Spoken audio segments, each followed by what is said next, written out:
What's happening? Will Freeman, RevolutionaryLifestyleDesign.com, coming at you today to talk about how to handle your insecurities.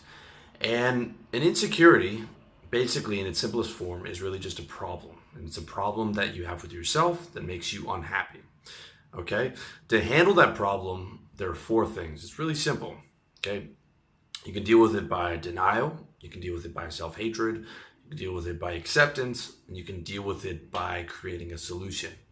So I'm going to break down for you exactly how that looks and, of course, what I think are the best methods for dealing with whatever insecurity you have. So first one is denial, which is resistance. It happens when you argue with reality, okay? And it's denying that you have a problem and getting angry at anyone that points out that you have a problem. Or even worse, blaming someone else for something that you did to yourself. Okay. For example, if you're overweight and you refuse to admit it and you get angry with other people for trying to point out your problem, or even worse, you blame other people for why you're overweight, whether it's McDonald's or society or whoever, you are in serious denial. And that is a terrible way to handle your insecurities.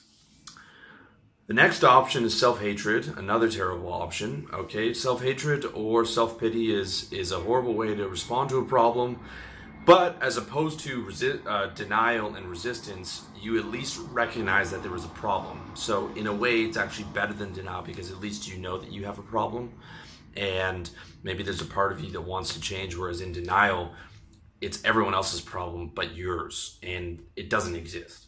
Okay. Self-hatred would be, using the same example of being overweight, is you hate yourself for it, and your self-talk is a constant barrage of I'm fat because I'm weak and lazy, and that makes me garbage, and I'm a piece of shit because I'm fat. And it's just this circular logic of self-hatred, and there's some self-pity in there, and this is a very bad way to deal with any of your insecurities. Okay, the next option is acceptance, which is, now we're getting into better options here. Acceptance is a better response than resistance or self-hatred for sure, especially in terms of problems that are outside of your control, like your height, for example. Okay, when I started high school, I was 5'2" and really small for my age in grade 9, but I wanted to be, by the end of high school, I wanted to be 6'4". Well, I made it to 5'10". I didn't make it 6'4", I made it to 5'10", and by the end of high school, I'd accepted, well, I'm not growing anymore, that's how things are.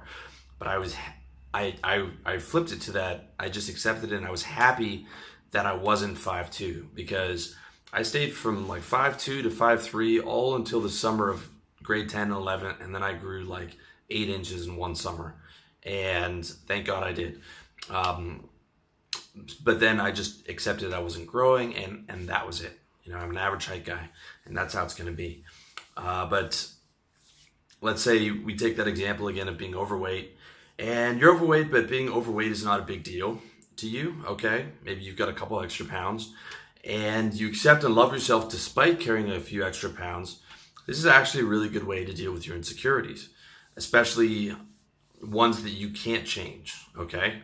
If it's your height or something like that, that's a really good way to deal with your insecurities.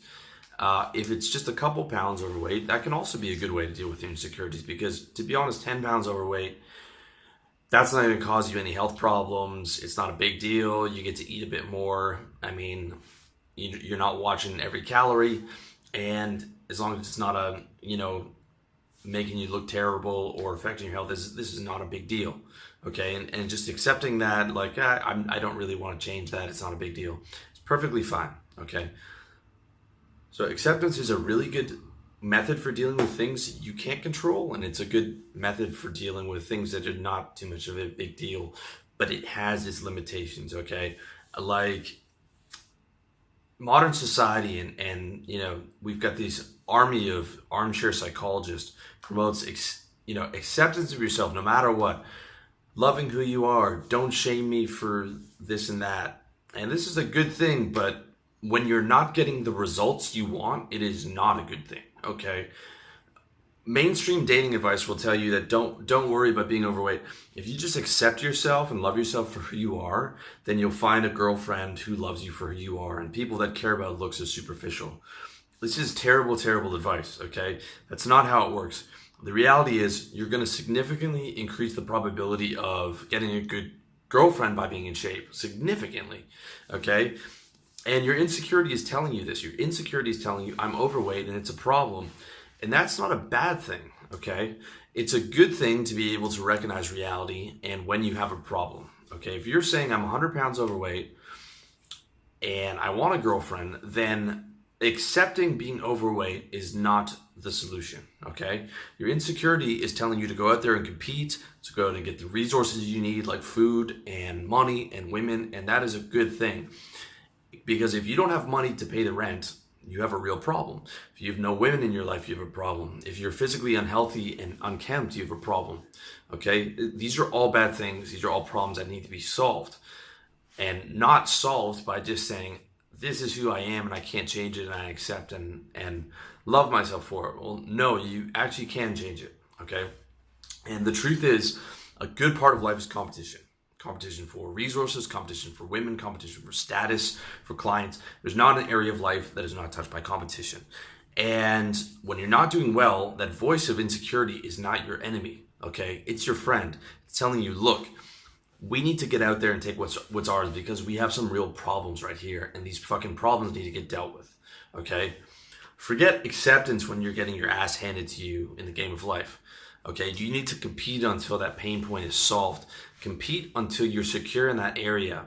Like accepting yourself or doing some law of attraction stuff when you don't have money is not the move. You compete until money is comfortable.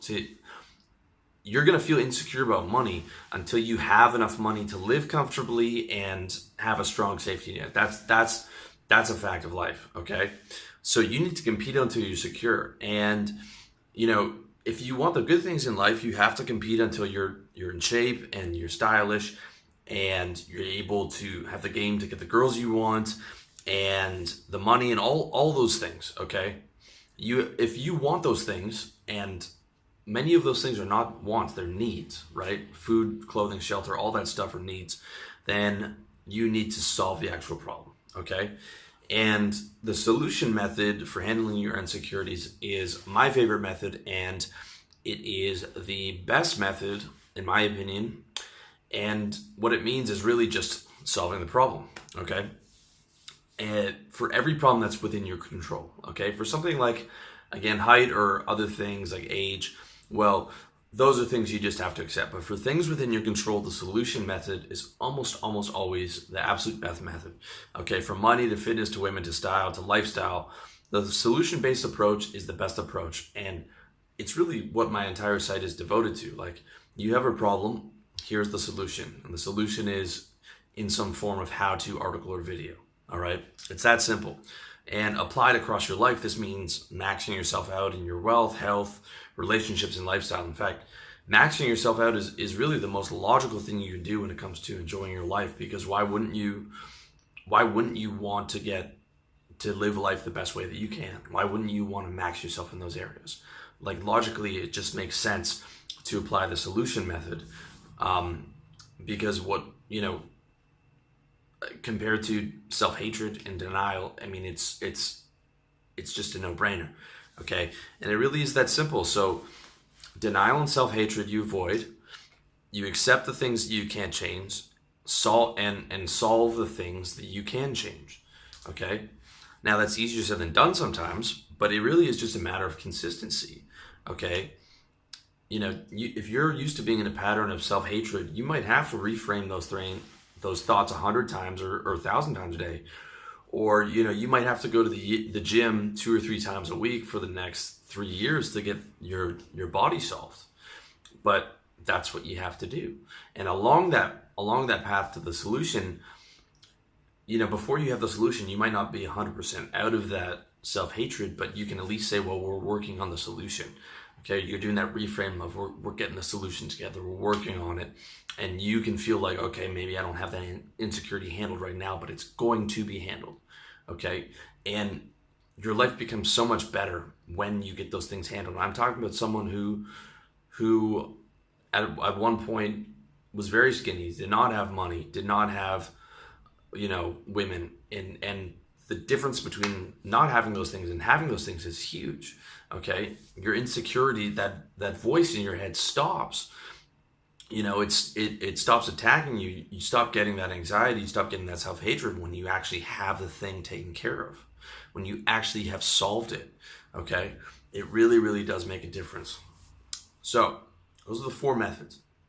Now, the last thing I want to cover is just sort of troubleshooting and how to apply all this stuff to reality. So the first thing about troubleshooting is insecurity as an insult. So again, we go back to modern society and this army of armchair psychologists where everyone and their mother in the comment section on YouTube, in their articles, in day-to-day conversation, in conversation in universities, everyone's an armchair psychologist. Oh, this person's bipolar, this person's NPD, you're projecting. All these different facets of psychology that have waded into our culture and that are being thrown around by people who have no designation in psychology whatsoever, no personal practice in psychology, and they're thrown around like they are a science, when in reality the DSM is constantly morphing and constantly changing what a disorder is and what's not a disorder. Okay, it's not like diabetes where you have diabetes and there's a consistent set of symptoms. You have psychology where it's a constant, the DSM is constantly shifting, and one psychologist will give you a different opinion than the one next door. Okay, so one of the things that people throw around a lot is insecurity. And as an insult, it's always a bullshit insult, because really what the person's trying to do, if someone's calling you insecure, is trying to cause you pain, and it's almost always because they feel inferior to you. So they're trying to say you're insecure, you're projecting. You see this a lot with a lot of successful people, okay? And you'll see it where, sometimes the person might say you're insecure or I feel sorry for you. In reality, they don't. They don't want you to get help. They just want to cause you pain. Because if you feel sorry for someone, you don't actually tell them that. If you see someone who's insecure or who you think is insecure, you don't actually say that unless you want to cause them pain. So if someone's using insecurity as an insult, it's usually because you're causing them pain in some way. And a lot of the time it will be because of you aggressively pursuing solutions in your life.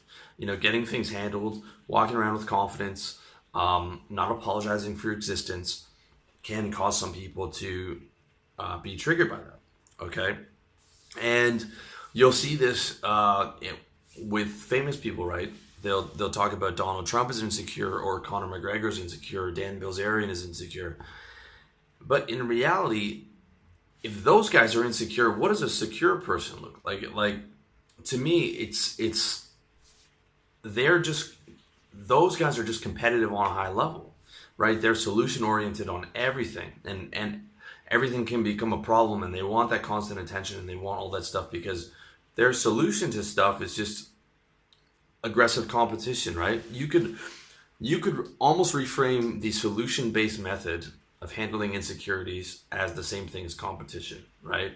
People who are dying to compete and win are just they're just creating a really strong solution to that particular problem, okay? To me, the guy who really is insecure is the guy who looks like he's insecure. He's walking around, he's got his head down, he has no confidence, he can't speak up for himself, right? Donald Trump is not the insecure guy. He's just handled things in such a solution-oriented way that other people can't actually understand that. They can't see, or Conor McGregor, or one of these other guys, that people will aggressively attack that because they can't understand the reality of, like, no, that guy just really has reframed so much of his mind, and is so aggressive in pursuing those solutions that they can't see that beyond, oh, he's insecure and he's projecting, in my opinion. Okay, those guys everyone has problems, but they just chose to compete instead of denying reality or accepting their lot in life, right? The guy who just accepts everything and accepts sort of mediocrity, to me, and holding him up as the pinnacle, as opposed to the guy who's really successful and saying the guy who's really successful is insecure, is completely backwards. Okay, and this, you can see this a lot in the mentality of, again, everyone's the armchair psychologist. So the guy with a really nice sports car must be compensating for having a small dick, right? He must have a small dick because he has to compensate by getting that nice sports car. Maybe he just worked really hard at life and likes making a lot of money because money makes your life better, and likes having a flashy car because it's the car you wanted as a kid and it's fun to drive and it looks great and girls love it. Like, maybe that's what it's actually about. Like, I was on a date with a Western girl here in Thailand, and some guy drove by on this gorgeous Ducati, big bike, super bike. And the first words out of her mouth was, "That's a nice bike, but that guy must have a small dick. He must be really insecure with himself." And I was like, what? Okay, he's driving a Ducati that goes, I don't know, 300 kilometers an hour in Thailand, the most dangerous place to drive. And to me, that doesn't speak like an insecure person. That speaks like someone who has confidence in their mastery of the bike. It's someone who is not afraid to put themselves out there, put themselves on display, let people look, let people judge them, because that's what people do when you're confident. Okay, that is not insecurity. Insecurity is the guy who walks with his head down and who is in that self-hatred and that self-pity trap, okay? So this is very important to understand. All these armchair psychologists, and they promote this idea of reasonable happiness and this mediocre life, and if you reach too far above that, you're just insecure and you're compensating. I say forget all that, okay? Aggressively pursuing solutions to problems is an awesome way to live, okay? Making a lot of money is great. Getting the best girls you can feels great. Being able to provide for your family feels great. Like, having massive success, I would imagine feels terrific. Like, don't be afraid to, aggressively solve those problems, okay? And don't let insecurity as an insult hold you down from massive success in pursuing what you want in life, okay? So that's the first thing. The second thing about troubleshooting and putting this into practice is getting comfortable, okay? So being comfortable in life is good, but you never want to get too comfortable, okay? You don't want to be full and fat all the time, all right? The worst thing that happens to a pro boxer a lot of the time is winning the heavyweight championship, because then he immediately forgets what got him there. He's girls and drugs and partying, and he's getting fat, and he's not going to camp like he used to, and then he gets knocked out once and it gets knocked out again, and then it's over, okay? So insecurity is not always a bad thing. It is not always a bad thing to stay hungry, okay? You always want to stay a little bit hungry, okay? Like, if I start putting on a few pounds, like you can see my face right now, time to cut, right? If I make less money than I did the month before, okay, what went wrong there? How do I get that up to the higher level, okay? It's always about, I'm not going to let, I'm not going to indulge in insecurities, and I'm not going to live like that, and I'm going to focus on the solutions to the problem. But having a little bit of an insecurity or having a little bit of anxiety about something is a good thing, okay? Like I said, insecurity can be your friend. It can be a warning sign, right? It can be a warning sign of something you have to change. So that's something to keep in mind, is not to get too comfortable, not to try and be like, okay, I'm going to completely live without any insecurity. No, never get too comfortable, all right? And the third thing is making sure that your mindset's in accordance with reality. And this specifically applies to guys who are solution-oriented, guys who tend to be more on the perfectionist side, guys like me who I often fall into the trap of, or in the past, of going all the way to the other side, okay? And you really have to stay in touch with the reality, and that means that you have to shift your mindset to account for your new reality. Okay, so if you're a skinny guy in high school and then you put on a lot of weight, a lot of muscle, a lot of guys will still feel like that skinny guy and they're not big enough. When you have to shift your mindset to it, like, okay, actually compared to the majority of the population, I'm quite fit. I'm doing well. All right. But what happens is a lot of guys don't have that healthy balance. So this is just an example. There is body dysmorphia for girls who fall into anorexia, and there's body dysmorphia for guys who never feel like they're big enough. Okay, if you heard about the death of Rich Piana, body dysmorphia killed Rich Piana. Okay, Rich Piana was 320 pounds of solid steel, and I watched a video on him when he was cutting down from 320 to something like 290, and he admitted on camera that he feels small, that he feels body dysmorphia, because he's literally comparing himself to like the biggest guys in the world, like guys like the Mountain, who, you know, he worked out with, on the guy who plays the Mountain on Game of Thrones. That's who he's comparing himself to, right? So he's 6'2" or whatever. He's comparing himself to guys who are 6'8", who are like 370 or something ridiculous. Like, you know, maybe 300 other guys that are bigger than him in the world, and he's comparing himself to those guys, because in his mind, it's never big enough. And that's what pushed him to use all the drugs, and eventually his heart to stop. Okay. And no disrespect to Rich Piana. I like that guy. You know, he lived how he wanted to live, but that reality testing, where if he'd been able to reframe to look, well, I'm actually huge. I can actually lose, 70 pounds and still be a big in shape dude. Could have given him another 30 years on the planet. Okay. Like it really is that serious. So when you are aggressively pursuing the solution-based mindset, make sure to also be pursuing the reframes that come with that. Okay. I am making good money right now, so I can start to enjoy that, and I don't always have to make more, or I am in shape now, or I'm getting more girls now, right? So it's being able to enjoy and accept, like, I've actually solved that problem, or I've solved it, 90-95% of where I want it to be, and I can enjoy that accordingly. All right, so that's very important. So I'd say in quick summary here, insecurity is a problem you have with yourself. Denial, self-hatred, acceptance, and solutions are the way to deal with it. Denial and self-hatred are bad choices. Acceptance is a good choice for things you can't change. Solution is the best choice for things that are within your control. Ignore the haters who use insecurity as an insult. They're probably just jealous or triggered by you in some way. Never get too comfortable. Little insecurity is a good thing to keep you on your toes. And make sure your solutions are reality tested, and that you are shifting your mind frame to accommodate your new reality and your new solution to whatever problem or insecurity that you have. And that's it. So let me know what you think. I hope you found that useful. As always, check me out, revolutionarylifestylesdesign.com. You can check out the full article for all of the notes and for your reference points. And as always, I wish you all the best in your personal development journey.